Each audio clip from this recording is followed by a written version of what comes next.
मण्डलाकारं व्याप्तं येन चराचरं तत्पदं दर्शितं येन तस्मै श्रीगुरवे नमः। पाण्डवेश्वर शिशु भारती विद्या मंदिरेर प्रधान शिक्षिका महाशया, प्रधान शिक्षक महाशय, आमार सहकर्मी बृंद एवं एखाने उपस्थित सकल अभिभावक बृंद और अभिभाविका बृंदके जानाई आंतरिक शुभेच्छा और अभिनंदन। आज के पाण्डवेश्वर शिशु भारती परिवारे आपनादेर स्वागत जानानो हयेछे मातृ सम्मेलने। मातृ सम्मेलन केन एई मातृ सम्मेलन? मायेदेर जोन्नो मातृ सम्मेलन। आमार पूर्ववर्ती वक्ता बोले गेलेन बारंबार जे आजके बक्तृता তিনি বেমানান লাগছিলেন, কিন্তু না, মাতৃ সম্মেলন হলেও মায়েরাও দাদাদের থেকে কোনো কম যায় না, আর দাদারাও মায়েদের থেকে কোনো কম যায় না, সবাই একে অপরের পরিপূরক। তো বেশিক্ষণ সময় নেব না, সকল অভিভাবিকা অভিভাবকগণ অনেকক্ষণ সময় ধরে বসে আছেন। আমার পূর্ববর্তী বক্তারা অনেক অনেক কথা আপনাদেরকে বলে গেছেন, সবটাই আমাদের ভালোর জন্যই, সকলের ভালোর জন্যই। আমরা আজকে এই মাতৃ সম্মেলন যখন শুরু করেছিলাম তখন একটা গানের মধ্য দিয়ে শুরু করেছিলাম। আমি জানি না আপনারা কতটা মাথায় রাখতে পেরেছেন বা কতটা মনোগ্রাহী হয়েছে আপনাদের কাছে। ব্যাপারটা হচ্ছে, একটা পাত্র যদি ভর্তি হয়ে যায় তাহলে সেটাতে যদি আবার কিছু ঢালা হয় উপচে পড়ে যায়। তো আমি জানতে চাইবো যে আপনাদের পাত্রটা খালি আছে তো? নেওয়ার জন্য স্পেস আছে তো? একটু ইয়েস বলবেন। নেওয়ার জন্য স্পেস আছে তো? জোরে বলুন ইয়েস। আমি যেদিন পাণ্ডবেশ্বর শিশু ভারতীতে প্রথম এসেছিলাম, আমাকে হেড স্যার বলেছিলেন যখন ক্লাসে যাবি তখন বাচ্চাদের প্রথমে এক্সাইটমেন্ট করে নিবি।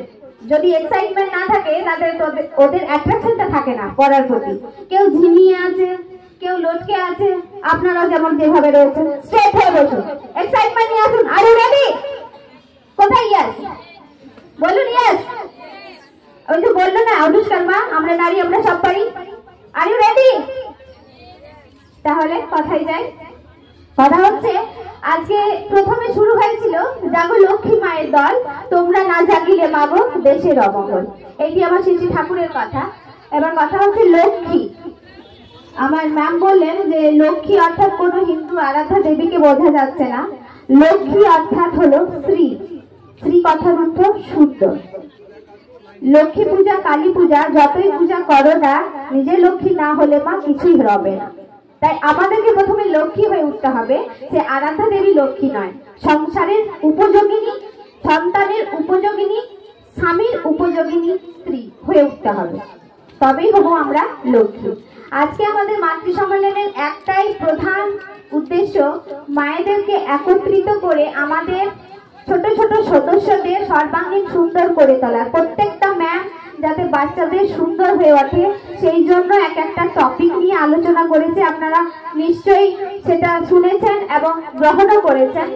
আমি এক্সট্রা কিছু বলবো না, আমি একটাই কথা বলবো। ম্যাম কথার মাঝখানে বলছেন আপনি এমন ভাবে বাচ্চাকে ভাবতে শেখাবেন, বলতে শেখাবেন যাতে বাচ্চা পাগল হয়ে যায়। পাগল অর্থাৎ পাগল। পাগল, পা অর্থাৎ পাওয়ার জন্য, গ অর্থাৎ গতিবেগ, আর ল অর্থাৎ লক্ষ্য।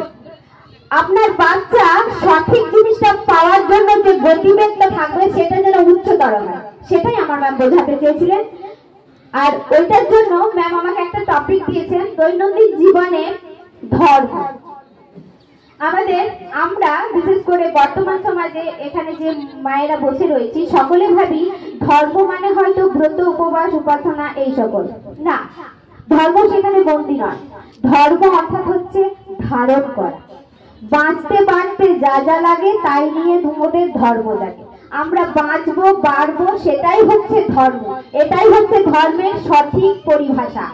ধর্ম অর্থাৎ বেড়ে ওঠার দিকে যাওয়ার যে গতি, সেটাকে গ্রহণ করতে হবে। প্রত্যেকটা ম্যাম সুন্দর করে তাদের প্রত্যেকটা কথা আপনাদের কাছে উপস্থাপন করেছেন। আমি আজকে শিশু ভারতীর কোনো ম্যাম হিসাবে আপনাদের কাছে কোনো কথা রাখছি না, আমি আপনাদের কাছে কথা রাখছি একজন মা হিসাবে। একজন সন্তানের মা হিসাবে আমি কিছু কথা বলবো, আশা করি প্রত্যেকটা মাই শুনবেন, আমি কোনো ম্যাম হিসাবে বলবো না। আমিও আজ এখানে অনেক কিছু শিখলাম। কবি সেইটাটি আমার মনে পড়ছে, বিশ্বজোড়া পাঠশালা মোর সবার আমি ছাত্র।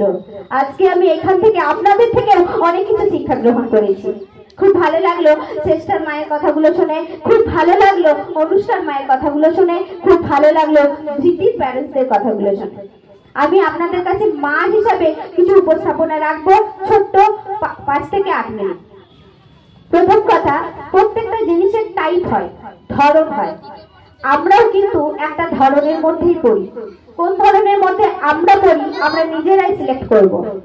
আমি বলছি প্যারেন্টস, পিতা মাতা 4 ধরনের হয়। নাম্বার 1, অথরেন্সিয়াল প্যারেন্ট, মাত্র প্রামাণিক মানে পিতা মাতা, যে আমি বাচ্চাটির মা, শুধু প্রমাণ যে আমি বাচ্চাটির মা।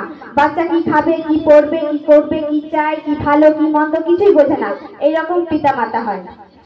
নাম্বার 2, নেগলেক্টফুল প্যারেন্ট, উদাসীন বাবা মা। বাচ্চা খেলো কি না খেলো তাতেও কিছু যায় আসে না, কি পড়ছে, কি খাচ্ছে, কোথায় যাচ্ছে, কার সাথে মিশছে, কি করছে, কিছু যায় আসে না, উদাসীন বাবা মা। নাম্বার 3, পারমিশিভ প্যারেন্ট, বেপরোয়া। আমি মোবাইল ফোনটা নিয়ে রিলস বানাচ্ছি, বাচ্চা আমার কি করছে, ডোন্ট কেয়ার, বেপরোয়া হয়ে গেছে। আজকের সমাজে আমরা প্রত্যেকেই বেপরোয়া বাবা মা হয়ে গেছি। এবার আপনারা নিজেরা সিলেক্ট করবেন আপনি কোন টাইপের বাবা মা। 4 নম্বর হচ্ছে পজিটিভ প্যারেন্ট। এই মায়ের মধ্যে আছে প্রচুর অর্থ। মাদার, মাদারকে বিশ্লেষণ করলে হয় এম, অর্থাৎ মোস্ট লাভেবল, সব থেকে ভালোবাসার মানুষ হবে মা। ও, অর্থাৎ আউটস্ট্যান্ডিং, অসাধারণ হবে মা। টি, টিচার, আমার পূর্ববর্তী বক্তা বলে গেলেন যে একজন আদর্শ মা অর্থাৎ 100 জন শিক্ষক। টি, টিচার। তারপর আসছে এইচ, ভালনারেবল, একজন মা হবে ভালনারেবল। ই, এক্সট্রা অর্ডিনারি, যা আর কেউ ভাবতে পারবে না তা আপনার বাচ্চার জন্য আপনি ভেবে থাকুন, এক্সট্রা অর্ডিনারি হয়ে উঠুন, আপনি মা। নেক্সট, রিমার্কেবল, আপনার বাচ্চার কাছে আপনি এই পৃথিবীতে, এই বিশ্বে একমাত্র অদ্বিতীয়, অসাধারণ, আপনি রিমার্কেবল মা। মাকে বিশ্লেষণ করলে এতগুলি শব্দ বেরিয়ে আসে, এগুলোকে এক সুতোয় বাঁধলে আপনি হয়ে উঠবেন আদর্শ মা। ইয়েস, আদর্শ মা। বছর থেকে বাচ্চাকে বোঝাতে শিখুন আপনার আর্থিক, সামাজিক সমস্ত কিছু ব্যাপার। জানেন, গর্ব লাগে বলতে, আজকে মাইক্রোফোনে সবার সামনে একটা মা হয়ে বলছি আমার বাচ্চা। হয়তো আপনারা বলতে পারেন ম্যাম আপনি তাহলে কেন বাচ্চাকে দূরে রেখেছেন, আপনি এত বড় বড় কথা বলছেন মাইকের সামনে, তাই না? আপনি তাহলে কঠোর মা। আপনি তো তাহলে ওই প্রথমকার যে বললাম প্রামাণিক কঠোর মা, কঠোর বাবা মা, সেই ক্যাটাগরিতে পড়ছেন না। বাচ্চাকে কষ্টটা বোঝাতে শিখবেন। জানেন, যখন বাচ্চা আমার 2 মাস বয়স, তখন আমি ডক্টর আর.এস. গাঙ্গুলির কাছে গিয়েছিলাম। তখন আমাকে ডক্টর আর.এস. গাঙ্গুলি বলেছিল, এই বাচ্চার মা হয়ে উঠবি তুই সত্যিকারের মা। এই বাচ্চা ভালো মন্দ খারাপ সবকিছু তোর সাথে শেয়ার করবে, তবেই জানবি তুই তার মা হয়ে উঠতে পেরেছিস। আমার ঠাকুর বলছেন, আধুনিকতার সময় হতে করে করিয়ে যা শেখাবি সেটাই হবে মোক্ষম শিক্ষে, নইলে পরে ফস্তাবি। জানেন, নার্সারি থেকে আজকে 1 পর্যন্ত কেন ডাকা হয়েছে? এটা হচ্ছে মাটির ধাপ, যেমন ছাঁচ করবেন বাচ্চা সেইভাবে তৈরি হবে। আমার পূর্ববর্তী বক্তারা, আমার সহকর্মীরা প্রত্যেকটা জিনিসকে ধরে ধরে ধরে ধরে আপনাদেরকে বলে গেছে। আমি আর সেগুলোতে বিস্তারিত করছি না। আমি শুধু বলছি যে ওই যে অনুষ্কার মা বললো সেলফ ইমপ্রুভমেন্ট, নিজেদেরকে শোধরানোর সময় এসেছে। গানের প্রথম লাইনটাই ছিল, জাগো লক্ষ্মী মায়ের দল, তোমরা না জাগিলে মাগো দেশের অমঙ্গল। তাই মা, আপনাকে জাগতে হবে, আপনাকে আমাদের ভবিষ্যৎ প্রজন্মের জন্য জেগে উঠতে হবে। আপনাকে এই আমরা বেশি সংস্কারী হতে গিয়ে মানে এমন বেপরোয়া হয়ে পড়ছি যে সংস্কার তো দূরে থাক, আমরা সংস্কার কি জিনিস সেটাই ভুলে যাচ্ছি। তাহলে সঠিক যেটা সেটাকে গ্রহণ করতে হবে, যেটা বেঠিক সেটাকে ফেলতে হবে। কোন ক্যাটাগরিতে আপনি পড়বেন সেটা আপনি সিলেকশন করবেন, আমরা নই। আমরা শুধু পথ দেখানোর জন্য আলোচনা সভায় বসেছি মাত্র। ওই যে বললাম বিশ্বজোড়া পাঠশালা, মোর সবার আমি ছাত্র, সবাই সবার কাছে শিক্ষার বিষয় আছে, আমরা শিখতে এসেছি। তাই সকলের কাছে অনুরোধ, মাগো আমরা মা, আমরা এই বর্তমান প্রজন্মের অগ্রাধিকার যাদের, তাদের মা। আমরা যদি সঠিক পথে না থাকি, আমরা যদি সঠিক খাদ্য না খাই, আমরা যদি সঠিক পোশাক না পরি, আমরা যদি সঠিক ব্যবহার আচরণ না করি, কি করে বাচ্চাকে সঠিকটা শেখাতে পারবো? প্রত্যেকটা বিষয় আপনাদের সাথে আলোচনা করা হয়েছে। আর এটাই হচ্ছে ধর্ম। জানেন, প্রতিদিন সকালবেলা ঘুম থেকে উঠে যখন স্কুলে আসতাম, আমি যখন ঠাকুরকে প্রণাম করে শ্বশুর শাশুড়িকে প্রণাম করতাম, আমার বাচ্চাকে বলতে হতো না তুমি প্রণাম করো, বাচ্চা দেখে দেখেই করতো। এটাই হচ্ছে মায়ের ব্যবহার আচরণ। আপনার আচরণ, বাক্য, কর্ম, সেটাই হবে আপনার ধর্ম।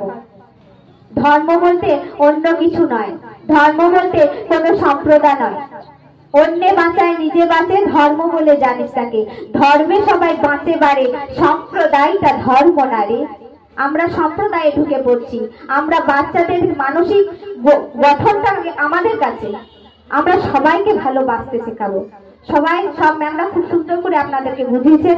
আশা করি আমিও বোঝাতে পারলাম যে আমাদের কেমন ধরনের মা হয়ে উঠতে হবে।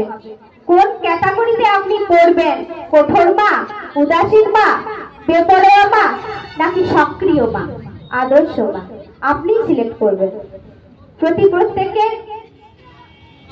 মঙ্গল প্রার্থনা করি আমার শ্রীগুরুর চরণে। সবার বাচ্চাই সুস্থ থাক, ভালো থাক, আনন্দে থাক, জীবনের উচ্চতর শিখরে পৌঁছাক, এই প্রার্থনা করি।